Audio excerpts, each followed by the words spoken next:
Precision Neuromuscular Therapy has been teaching high-quality seminars across the country for over 20 years. Founded by Doug Nelson, PNMT uses problem-solving skills and precise treatment options to get powerful results for your clients. PNMT seminars focus on honing your assessment and palpation skills to precisely target the source of your client's pain while understanding the why behind the what. Meet us in a hands-on seminar or online in the PNMT portal and let us join you on your learning journey. Learn more at pnmt.org. Massage therapists, are you ready to take your career to the next level? The Master of Acupuncture Studies program at the One Institute of Graduate Studies can open doors to a rewarding and in-demand profession. Integrate acupuncture into your practice or establish a new career path. Our comprehensive program provides the knowledge and skills you need to thrive. Discover your potential at oneinstitute.edu. Final deadline for fall 2025 is coming up on July 1st. Enroll today.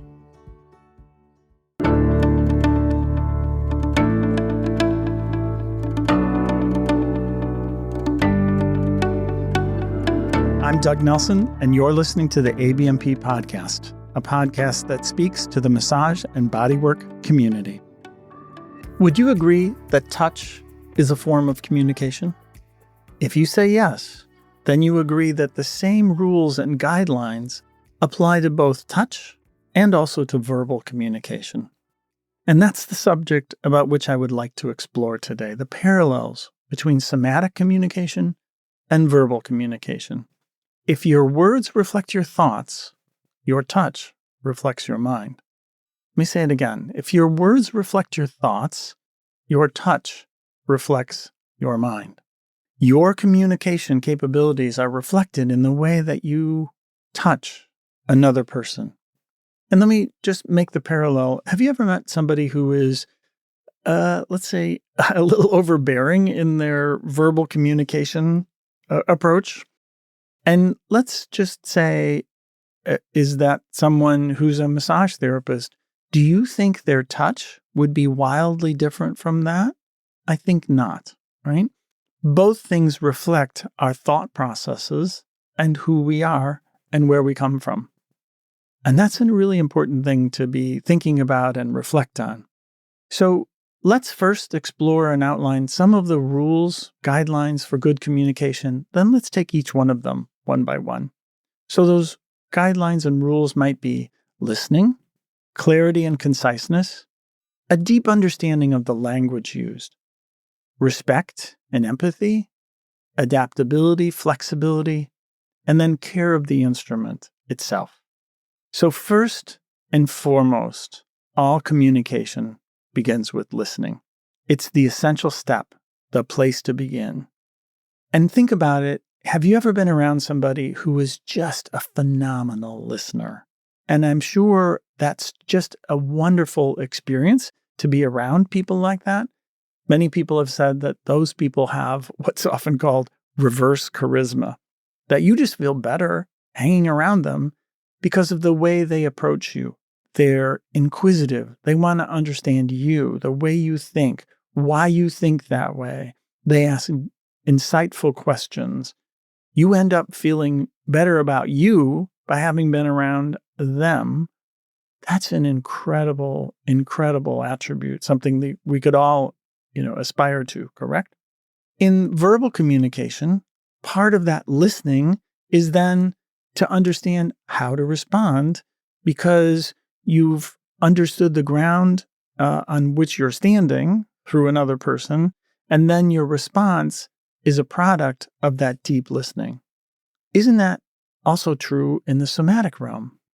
I mean, treatment, right, are a response. The thing is, a response to what? If you didn't do the listening to the tissue first, then it's not really a response. It's just something you wanted to say without thinking, is this appropriate? Is this in response to what that person at this moment needs? Or is this a story I just wanted to tell? And that's an important thing to consider. And when you think about it, there are different types of listeners and their impact. So think about this. Have you ever been around somebody who's they've got a fixed agenda? Like they've got a story, a perception, a place they're coming from, and that's what they're going to communicate, right? And it's a less than insightful experience to be around folks like that because the connections are always pretty shallow. I want to say the conversations are shallow, but it's not really a conversation. It's more like a lecture, right? And when you think about it from the somatic viewpoint, you can have the same sort of thing where a practitioner, this is what I do. And sometimes it might be a routine that they've just gotten into, that this is what they do, or a certain kind of approach or a certain kind of technique. And, I'd like to say, I have an answer and I hope it matches your question, right? And that's a pretty kind of strange way to go about it, because what we should first do is understand what's the question, right? What's the context? And then from that, one can perceive, how should I then respond to that? So that's someone who has kind of the fixed agenda. I've got a story to tell, and I'm glad you're here because I want to hear myself say this, right? The flip side of that is kind of the overly passive listener who listens, and then you as the communicator, then you look at them, and then what you get is this kind of nothing response. I mean, it's nice to have somebody listen to you, but what you're kind of hoping for is some sort of insight, right? Or for the conversation to go somewhere. And I've had sessions like that where honestly, it was just incredibly passive. I felt like they were listening, but never said much, right? And so I thought, well, I don't know. It was pretty unfulfilling somatically. And I've certainly been in conversations with people where they just didn't have much to say in response to something that I shared that was what I thought, quite powerful and important to me as well. So I think the balance between those two is really, really important. Listen and then create a response. And that response is really important because think of the great conversations that you've had with people. They went places neither one of you expected. Like you shared some experience or thought or feeling that you're having. Their response is something you didn't expect, and they saw it in a slightly different way and asked a question about that, which made you think about it in a different way, which made you respond in a different way, which then they actually responded. And then at the end, that conversation goes places that neither party expected, and both people walk away just inspired. And really, it's an exhilarating experience to have those incredibly connected conversations instead of, I got a chance to tell my story, or I heard them tell their story, right? It's this rich, really this response back and forth and going places that nobody expected. And I've certainly had that on the table as well. And I hope all of you have too. And I'm sure you have. Next, conciseness and clarity. Have you ever been around someone and they're just talking, and it's kind of circular and you're listening, but your brain is thinking in all of those words, what are you actually trying to say? What are you trying to communicate? And it can be increasingly frustrating as you listen because your brain is trying to figure out, where are we going with this? I'm embarrassed to say that years ago, this is exactly what I did in the treatment table. I mean, people came with low back pain. I threw everything I could think of at that issue, hoping that something would stick, which again, it's like I'm trying to have a very clear communication through this podcast. If I just threw everything I could think of at you, you'd probably click off by now, right? It's like, oh, forget it. Because you don't know what I'm trying to say. Clarity, conciseness matters. It's interesting when I'm teaching at a seminar or something, one way to do that is, do you understand what I mean by that? People nod their heads like, and if I explained it for another 40 minutes, would you understand it more? Or like, no, don't do that. Exactly. Once it's communicated, more words won't help. In fact, in great writing, like one of my editors, man, she drilled that into me. When in doubt, leave it out. All that stuff doesn't make it clearer. It just confuses the issue. And when you think about that, and the table and with a somatic skill, think about a great athlete or a great performer and think about the ease with which they do things. I'm thinking about a basketball player in the NBA that I spend a lot of time with. And, when he runs, it looks like a gazelle, right? When I run, I'm just saying it doesn't look like that, right? And one of us is expending more energy than the other, and that would be me. And how wrong is that, right? Because I'm spending more energy and getting less for it. Because for him, all that work, all that practice, all that discipline is to strip away everything that is non-essential. On the table, it's the same thing. Cut to the chase so that the nervous system understands exactly what you're trying to say, and then listen well enough to see if the response is what you expected, right? Are you getting that? Next, a deep understanding of the language. In communication, you must master the language with which you are communicating. So the deeper your vocabulary, the richer the resources you have to draw on to communicate those ideas. Well, guess what? Anatomy is the language of the body. So we as therapists must know the language incredibly well. However, reading a dictionary won't make you a better communicator, and just knowing anatomy of muscles won't make you better at this, because it matters how those things work together. Words are one thing. It's the combination of words into phrases, into sentences, into paragraphs, into ideas. That's what matters. So yes, a vocabulary is incredibly important, but the way you structure them together, the way they work together, is incredibly important in communicating your ideas. So, it's about syntax, it's about combinations. The same thing is true on the table. And to that end, there's another aspect of this that I don't think gets talked about very often. And let me just say this. The state matters communication, you order that. Or if I change the order of the words, it would be this, same words. The order that you state communication matters. Get it? How is it any different in somatic communication?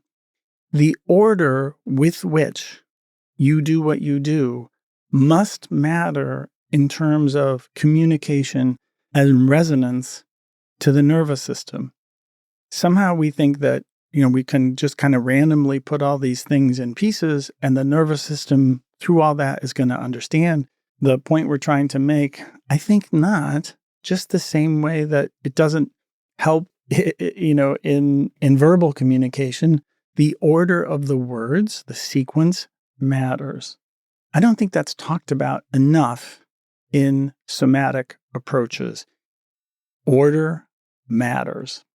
And what is the reference point? And by what criteria are you thinking about that? I think there's a lot to be explored in that realm, something I'm deeply interested in. Next guideline, respect and empathy. For instance, in the listening aspect, your hands on the tissue, when you feel tension, is that a restriction or is that essentially a protective mechanism? I've seen practitioners kind of with the idea of, I know what you don't. Like if you feel restriction, by God, we're going to release that. Well, I'm not sure that's respectful to the nervous system who maybe thought that that restriction was appropriate at one time, right? Or maybe it is now. Maybe it's in response to something else. So instead of, I have an answer and I hope it matches your question, instead of just, I'm going to do this, we really need to think about, is that an appropriate response? Maybe our greatest task is just to reveal the nervous system to itself. Instead of saying, by God, we're going to release this restriction, maybe it's just letting the nervous system know, did you know that you are doing this? And let me just point that out to you. Do you want to do that? I mean, it's up to you, but there's perhaps another way to go about this. But you get to choose instead of me kind of forcing that choice on you. Something to think about. And then adaptability, flexibility is another guideline.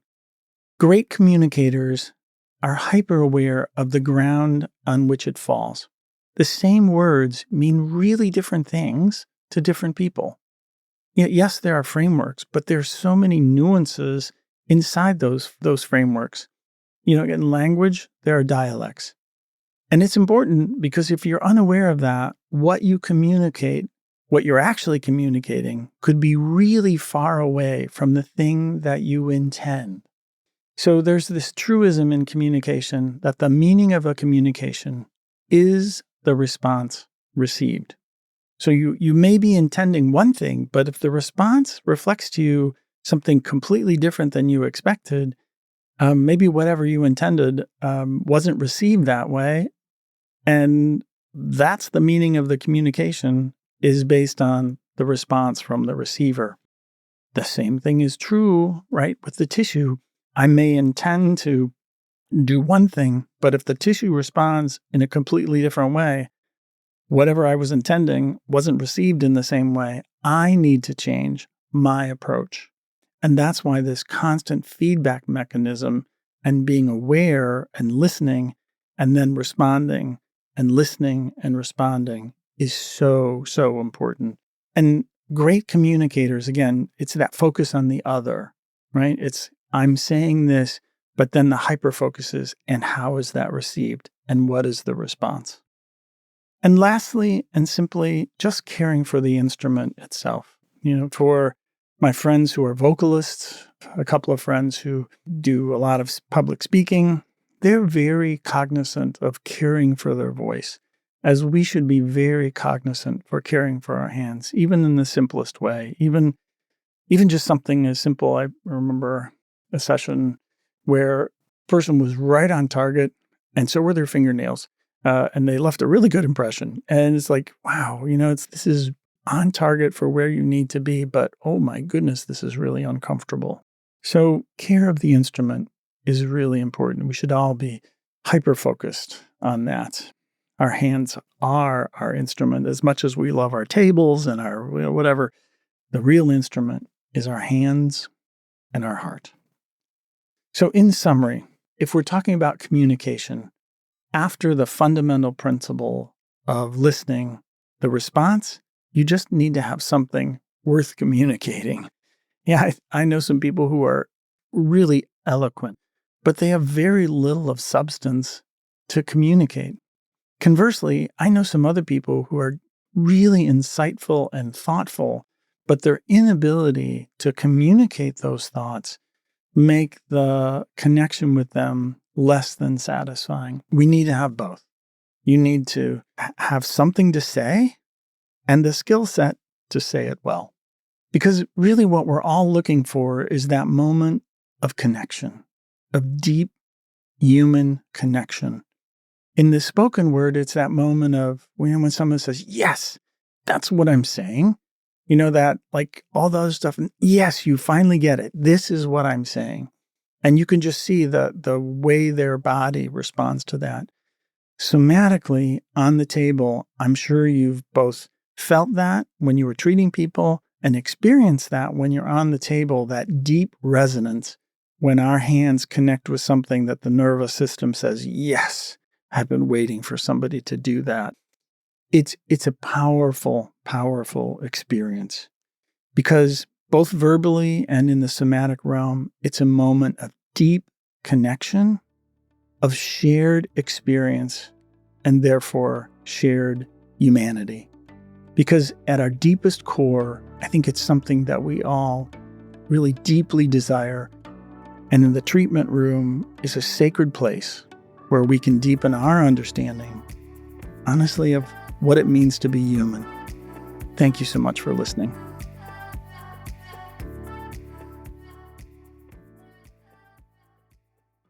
Anatomy Trains invites you to take your career to the next level with Anatomy Trains Structural Integration, ATSI. We're kicking off the next training this September in Maine under the guidance of Tom Myers and our expert team. Come map the pattern and shape the change in this transformational 3-part certification program. Visit anatomytrains.com for details. Unlock this exclusive 20% discount on all Earthlight products, from portable tables and chairs to professional sheets and oils. Visit earthlight.com, create an account, and enter your ABMP member ID during registration. Plus, enjoy free ground shipping on orders over $75 and a flat rate of $395 for stationary or electric lift tables. Significant savings on everything you need to enhance your practice. Shipping rates and discounts subject to change. We're proud to assist you as the world's #1 brand in massage. Visit earthlight.com.